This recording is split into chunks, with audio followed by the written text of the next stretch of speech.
Assalamualaikum warahmatullahi wabarakatuh. Halo sahabat kisah nyata, terima kasih sudah kembali hadir di channel ini. Di video kali ini, kita akan mendengarkan sebuah kisah yang begitu dramatis dan penuh haru, tentang seorang TKW Indonesia yang akhirnya menikah dengan pria Afrika, hingga malam pertama yang tidak pernah ia bayangkan sebelumnya. Jangan lupa untuk like, share, dan subscribe agar sahabat semua tidak ketinggalan kisah-kisah terbaru dari channel ini. Semoga kisah ini bisa menjadi pelajaran berharga bagi kita semua. Kami doakan untuk sahabat penonton yang sedang berjuang di perantauan semoga selalu diberikan kesehatan, rezeki yang halal, dan kebahagiaan bersama keluarga tercinta. Amin ya rabbal alamin. Namaku Sari, seorang wanita sederhana dari Jawa Timur. Hidupku di desa sebenarnya damai, tetapi keadaan ekonomi keluarga membuatku harus berpikir lebih jauh. Ayah sudah lama sakit-sakitan, ibu hanya seorang penjual sayur di pasar, sementara adik-adikku masih sekolah dan butuh biaya. Suamiku, aku tak punya. Aku bahkan tak sempat memikirkan soal cinta, karena hidupku sepenuhnya untuk bertahan dan membantu keluarga. Di tengah kebingungan itu, seorang tetangga menyarankan aku untuk menjadi TKW. Katanya, gaji di luar negeri bisa berkali lipat dibanding kerja di Indonesia. Awalnya aku ragu. Tapi setelah melihat kondisi rumah kami yang hampir roboh, utang menumpuk, dan adik-adik yang hampir putus sekolah, akhirnya aku memberanikan diri mendaftar lewat agen. Namun takdir berkata lain. Bukan Arab Saudi atau Malaysia yang menjadi tujuanku, melainkan sebuah negara di Afrika. Nama negara itu awalnya terdengar asing di telingaku. Aku sempat menangis, takut, dan khawatir. Tapi agen meyakinkanku bahwa keluarganya ramah dan pekerjaannya ringan. Dengan hati berdebar, aku menandatangani kontrak kerja. Hari keberangkatan pun tiba. Dari Bandara Juanda, aku menatap wajah ibu yang penuh air mata. Bu, doakan Sari ya. Sari janji, Sari akan kirim uang tiap bulan, ucapku sambil menahan tangis.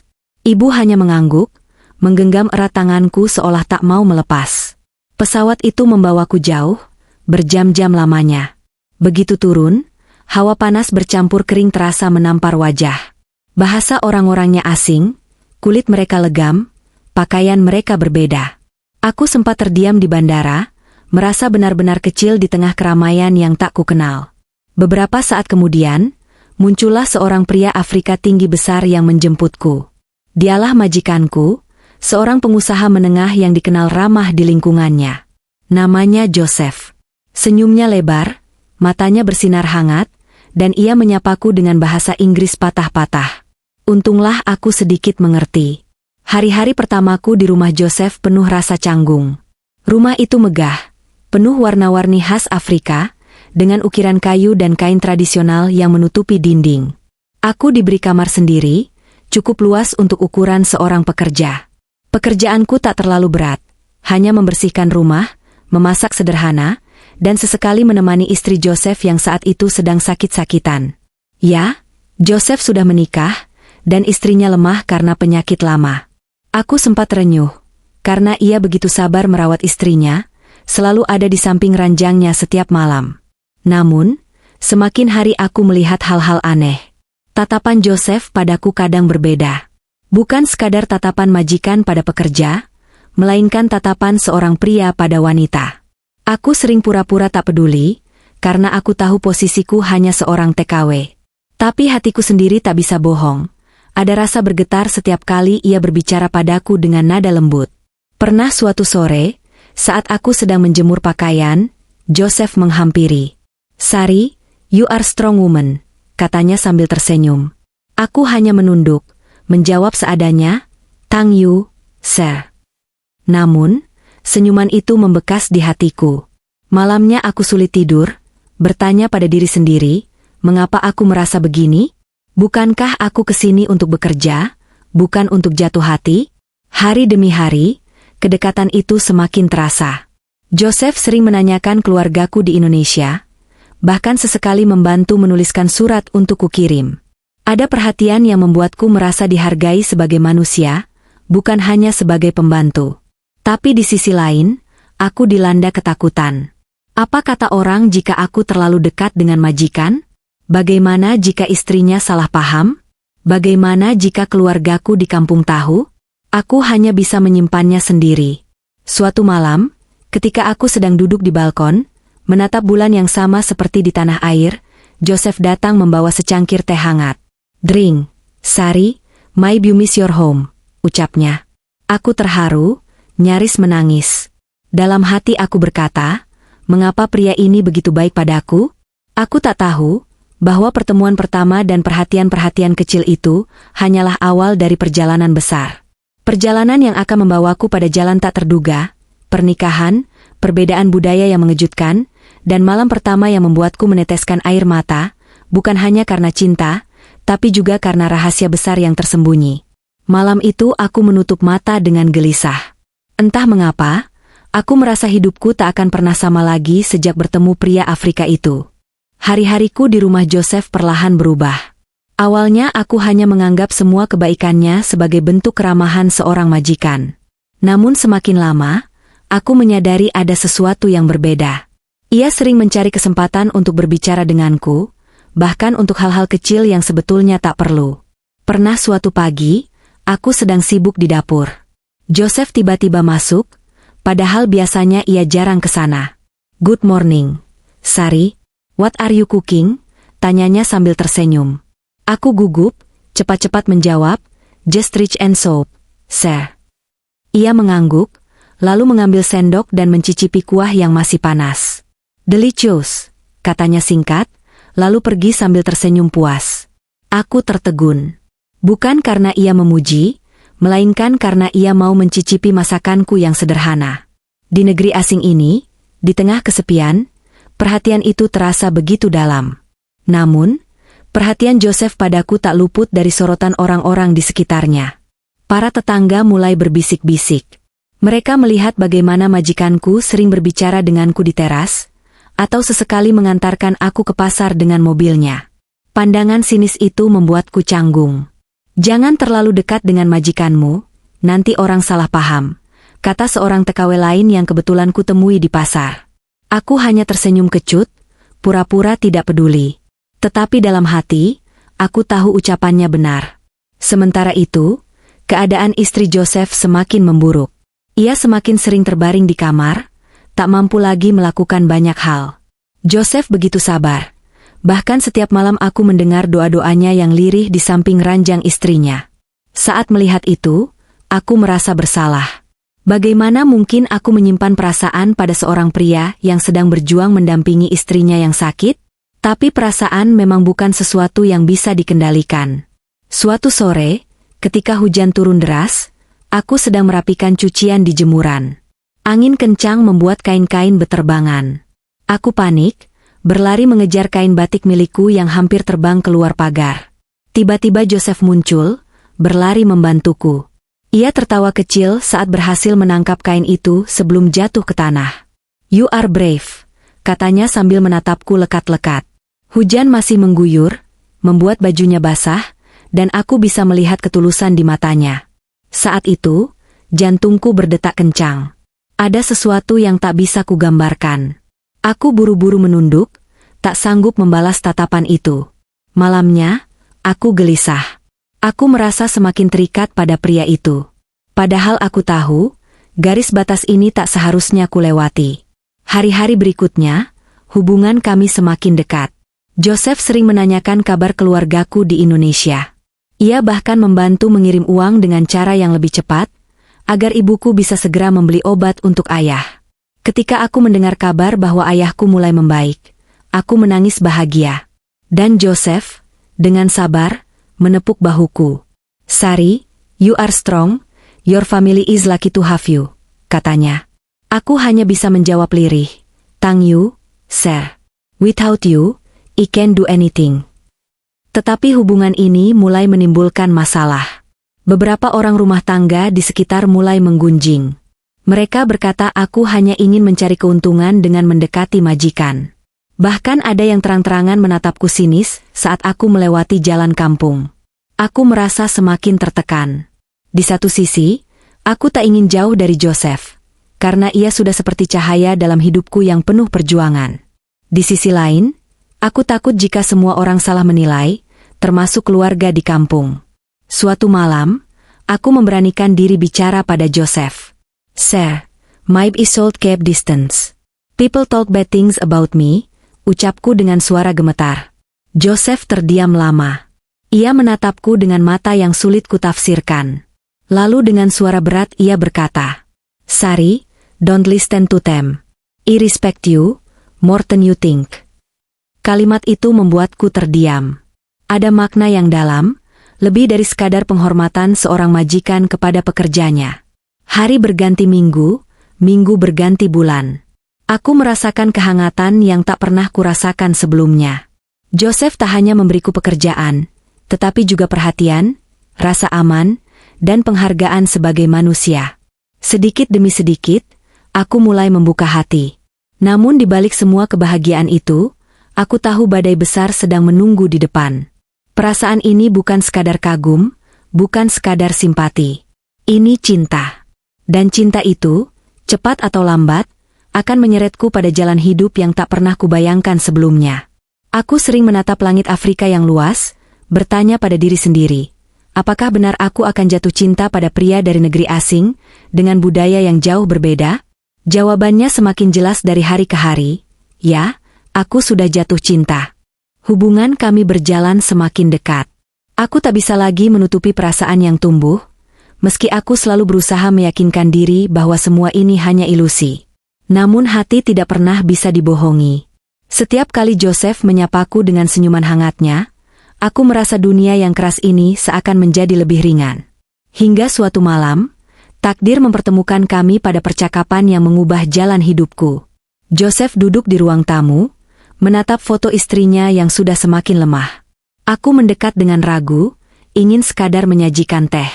Tapi tiba-tiba ia berkata dengan suara lirih, "Sari, I don't know how long she will stay.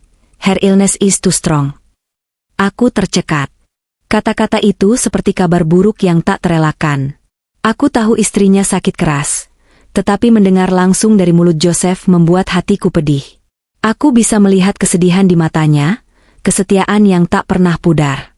Beberapa bulan kemudian, kabar duka itu datang. Istri Joseph meninggal dunia dengan tenang, dikelilingi keluarga. Aku ikut menangis, bukan hanya karena kehilangan sosok yang pernah begitu sabar, tapi juga karena aku tahu hidup Joseph kini akan berubah. Hari-hari setelah kepergian istrinya, Joseph sering termenung. Namun perlahan, ia mulai banyak berbicara denganku. Kadang tentang masa kecilnya, kadang tentang mimpi-mimpinya yang belum tercapai. Dari situlah aku merasa semakin terhubung dengannya. Hingga suatu sore, saat matahari Afrika tenggelam di balik padang savana, Joseph berkata sesuatu yang membuatku nyaris pingsan. "Sari, would you be my wife?" Aku terdiam. Jantungku berdetak begitu kencang. Bagaimana mungkin seorang pria Afrika, pengusaha yang dihormati, melamarku, seorang TKW dari desa kecil di Indonesia? Aku menunduk, berusaha menyusun kata. "Sir, this is impossible. I'm just a worker. People will talk, your family won't accept me." Joseph menggenggam tanganku, hangat dan tegas. "I don't care what they say. I respect you, I love you. Please, be with me." Air mataku tumpah. Antara bahagia dan takut. Aku tahu perbedaan kami sangat besar. Bahasa, budaya, bahkan warna kulit. Namun hatiku berkata, inilah takdir yang harus kujalani. Lamaran itu menjadi perbincangan hangat di lingkungan sekitar. Banyak yang terkejut, ada yang mencibir, bahkan beberapa menuduhku hanya mencari harta. Aku hanya bisa diam, menahan luka di hati. Tapi Joseph berdiri di sampingku, membela dan menegaskan bahwa pilihannya sudah bulat. Persiapan pernikahan pun dimulai. Inilah momen paling mendebarkan dalam hidupku. Aku harus melewati prosesi adat Afrika yang sama sekali asing bagiku. Di hari pertunangan, keluarganya berkumpul. Mereka menyambutku dengan tarian tradisional dan nyanyian khas yang penuh semangat. Aku memakai kain berwarna cerah dengan hiasan kepala yang besar, sesuatu yang belum pernah kupakai sebelumnya.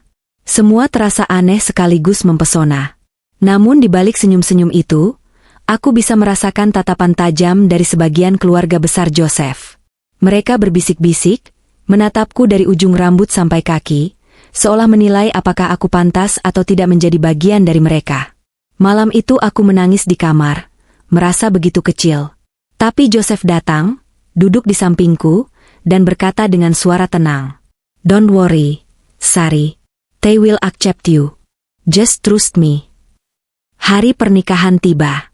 Suasana meriah, penuh warna-warni kain tradisional, tabuhan drum, dan aroma masakan khas Afrika. Aku mengenakan gaun putih sederhana, sementara Joseph memakai pakaian adat kebanggaan keluarganya. Ketika janji pernikahan diucapkan, aku gemetar. Dalam hatiku aku berdoa, "Ya Allah, kuatkan aku. Jika ini jalanku, maka jadikan pernikahan ini berkah." Setelah prosesi selesai, semua orang bersorak gembira. Aku resmi menjadi istri Joseph, seorang pria Afrika yang dulu hanya kukenal sebagai majikan. Namun kebahagiaan itu tak sepenuhnya murni. Aku tahu, tantangan besar masih menunggu. Aku harus beradaptasi dengan budaya baru, bahasa yang kadang sulit kupahami, dan keluarga besar yang belum sepenuhnya menerima kehadiranku. Malam itu, ketika pesta usai dan para tamu pulang, aku duduk di kamar pengantin dengan hati berdebar. Aku tahu malam pertama akan segera datang. Sebuah malam yang menjadi simbol awal kehidupan baru. Tapi yang membuatku gemetar bukan hanya rasa gugup sebagai pengantin baru, melainkan juga rasa takut akan sesuatu yang tak kuketahui. Perbedaan ini begitu besar, dan aku tak tahu apakah aku siap menghadapinya. Joseph masuk ke kamar, menatapku dengan lembut. "Don't be afraid, Sari. We are together now." Aku hanya bisa menunduk, hatiku penuh tanda tanya. Malam pertama itu akan menjadi babak baru, dan aku bisa merasakan, di balik kelembutan Joseph, ada rahasia besar yang belum terungkap. Pernikahanku dengan Joseph memang sudah resmi, namun aku masih merasa seolah semua ini hanya mimpi. Seorang TKW sederhana dari desa kecil di Jawa Timur kini, menjadi istri seorang pria Afrika. Aku masih ingat tatapan ibu ketika aku mengabarkan kabar ini lewat telepon. Suaranya tercekat, campuran antara bahagia dan khawatir. "Anakku, kau yakin dengan pilihanmu? Ingat, hidup di negeri orang tidak mudah. Ibu hanya bisa berdoa agar kau bahagia," katanya. Aku hanya menjawab lirih, "Ibu, doakan Sari kuat. Joseph orang baik." Namun meski kata-kata itu menenangkan, hatiku tetap penuh kegelisahan. Malam setelah pesta pernikahan, rumah besar itu sepi. Para tamu sudah pulang, musik dan tarian berhenti, hanya tersisa suara jangkrik dan angin malam Afrika yang berhembus lewat jendela. Aku duduk di kamar pengantin, mengenakan gaun sederhana yang sudah kuganti dengan kain tidur. Jantungku berdegup lebih cepat daripada biasanya. Inikah malam sebelum malam pertama? Pikirku. Aku memandangi cermin di depan ranjang. Wajahku tampak pucat. Mataku sembab karena terlalu banyak menangis bahagia sekaligus cemas. Aku menunduk, meremas ujung kain yang kupakai. Tiba-tiba terdengar ketukan pintu. Aku terlonjak. Saat kubuka, ternyata bukan Joseph yang datang, melainkan salah satu kerabat wanitanya yang lebih tua, mungkin bibi atau tantenya. Wajahnya serius, tatapannya tajam. Ia duduk di sampingku, lalu berkata dalam bahasa yang campur-campur dengan Inggris. "Sari, you are wife now, but remember, African family different. You must strong." Aku menelan ludah. Kata-katanya seolah memberi isyarat bahwa perjalananku baru saja dimulai. Ia melanjutkan dengan suara berat. "Joseph is good man. But in our culture, wife must accept husband's tradition. Don't disappoint him." Aku semakin bingung. Apa maksudnya? Tradisi apa yang harus kuterima? Aku ingin bertanya, tapi wanita itu hanya menepuk bahuku lalu berdiri, meninggalkanku sendirian. Pesan singkat itu menusuk hatiku. Aku merasa seolah ada sesuatu yang disembunyikan. Beberapa menit kemudian, Joseph masuk ke kamar. Ia tersenyum lembut, namun aku bisa melihat ada kegugupan di wajahnya. Ia duduk di sampingku, memegang tanganku. "Sari, I know you are nervous. Don't worry, I will not hurt you." Aku menatapnya, mencoba tersenyum. Namun dalam hati, pertanyaan-pertanyaan bergema tanpa jawaban. Apa yang dimaksud keluarganya dengan tradisi itu? Apakah aku siap menghadapi perbedaan budaya yang begitu besar? Malam itu, sebelum benar-benar tidur, aku menulis dalam buku kecil yang kubawa dari Indonesia. Ya Allah, aku takut. Aku tak tahu apa yang menunggu besok. Aku hanya ingin bahagia, ingin menjadi istri yang baik. Tapi mengapa hatiku merasa ada sesuatu yang berbeda? Beri aku kekuatan untuk menghadapi malam pertama nanti. Aku menutup buku itu dengan tangan bergetar. Di luar kamar, suara tabuhan drum kecil terdengar samar. Rupanya beberapa anggota keluarga masih melanjutkan ritual kecil setelah pesta. Suara itu terdengar asing, mistis, membuat bulu kuduku merinding. Aku merasa seolah mereka sedang mempersiapkan sesuatu. Joseph melihat wajahku yang pucat, lalu berkata, "Sari, sleep now. Tomorrow will be beautiful." Aku hanya mengangguk. Namun mataku tak bisa terpejam. Malam terasa panjang, penuh bayangan dan ketakutan. Aku tahu esok hari bukan sekadar malam pertama biasa. Akan ada kejutan yang bisa mengubah seluruh pandanganku tentang pernikahan ini. Hari itu tiba. Malam pertama, malam yang sejak lama hanya kudengar dari cerita-cerita teman dan bisikan ibu-ibu di kampung. Aku duduk di tepi ranjang dengan jantung berdetak kencang, tanganku dingin, wajahku pucat. Joseph masuk dengan pakaian santai, berbeda dengan penampilannya yang biasanya gagah. Senyumnya lembut, matanya penuh kasih. Ia duduk di sampingku, lalu menggenggam tanganku. "Sari, you don't have to be afraid. I love you. Tonight, just be yourself." Aku menunduk, air mata menetes tanpa kusadari. Perasaan campur aduk menyelimuti hati. Gugup, takut, tapi juga bahagia. Aku merasa Joseph begitu sabar, tidak tergesa-gesa. Ia menatapku lama, lalu menghapus air mataku dengan jarinya. Suasana kamar sunyi. Hanya terdengar detak jam dinding dan desahan nafasku yang tak beraturan. Aku berusaha menguatkan diri. Ini suamiku. Aku harus menerima dengan ikhlas. Namun sebelum langkah itu benar-benar dimulai, Joseph menarik napas panjang. Wajahnya berubah serius. "Sari, before everything, I must tell you something. Something very important." Aku terkejut. "Apa maksudmu, Joseph?" Ia menunduk, seolah mencari keberanian. Lalu dengan suara berat ia berkata, "I didn't tell you before, but in my culture, marriage is not only between man and woman. It's also between families, traditions, and secrets." Tubuhku gemetar. Kata-kata itu terasa asing, penuh misteri. "Rahasia apa, Joseph? Katakan." Joseph memegang tanganku lebih erat. "I was afraid you will leave me if you know. But I can't hide it anymore. Sari, I already have two wives before you. One in another city, and one in my village. But, they live separate. In my culture, it is normal." Aku membeku. Seperti ada petir menyambar kepalaku.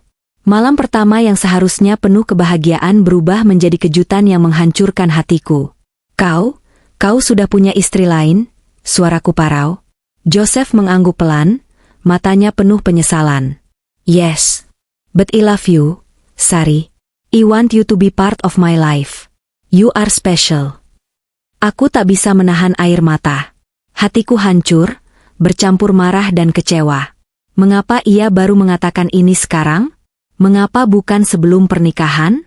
Namun di balik luka itu, ada suara kecil di hatiku. Bukankah aku sudah tahu sejak awal pernikahan lintas budaya tak pernah mudah?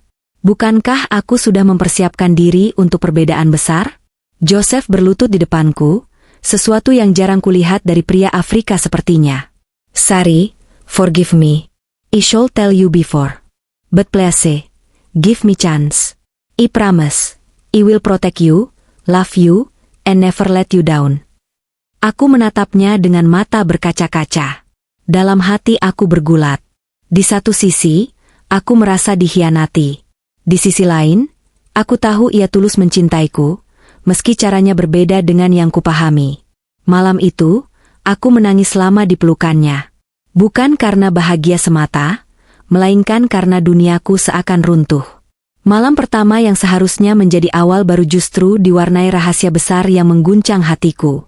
Namun entah mengapa, di balik semua rasa sakit itu, aku masih bisa merasakan ketulusan Joseph. Ia tidak memaksaku. Ia hanya memelukku erat, berulang kali berbisik, "You are my heart, Sari. Please stay." Dan di tengah air mata itu, aku tahu, hidupku tidak akan pernah sama lagi. Malam pertama ini bukanlah akhir, melainkan awal dari perjalanan yang jauh lebih rumit daripada yang pernah kubayangkan. Pagi setelah malam pertama, aku bangun dengan mata bengkak. Bukan karena lelah, melainkan karena tangisan panjang semalam.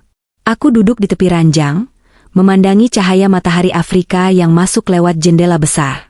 Suara burung eksotis di luar terdengar indah, namun hatiku tetap sesak. Aku menoleh, Joseph masih tidur di sampingku. Wajahnya tenang, seolah tak ada badai yang mengguncang rumah tangga baru ini. Tapi di dalam dadaku, ada ribuan pertanyaan yang belum terjawab. Bagaimana aku bisa hidup dengan kenyataan ini? Aku adalah istri ketiga. Hari-hari setelah itu penuh kebimbangan. Joseph berusaha keras menunjukkan cintanya. Ia memberiku hadiah, mengajakku berjalan-jalan ke pasar tradisional, bahkan mengenalkanku pada beberapa rekan bisnisnya dengan bangga. "This is my wife, Sari," katanya sambil menggenggam tanganku. Namun di balik senyum itu, aku tahu ada luka. Setiap kali aku sendirian di kamar, aku menangis diam-diam. Aku ingat ibu di kampung, ingat ayah yang sakit, ingat adik-adikku. Jika aku kembali ke Indonesia, bagaimana nasib mereka? Jika aku bertahan di sini, sanggupkah aku berbagi cinta dengan wanita lain? Puncaknya datang ketika aku bertemu dengan salah satu istrinya yang lain. Wanita itu datang berkunjung ke rumah kami. Tubuhnya tinggi, matanya tajam, dan senyumannya penuh sindiran. "So, you are the new wife," katanya dalam bahasa Inggris yang cukup lancar. Aku hanya menunduk. "Don't think you are special. He always says the same words to every wife."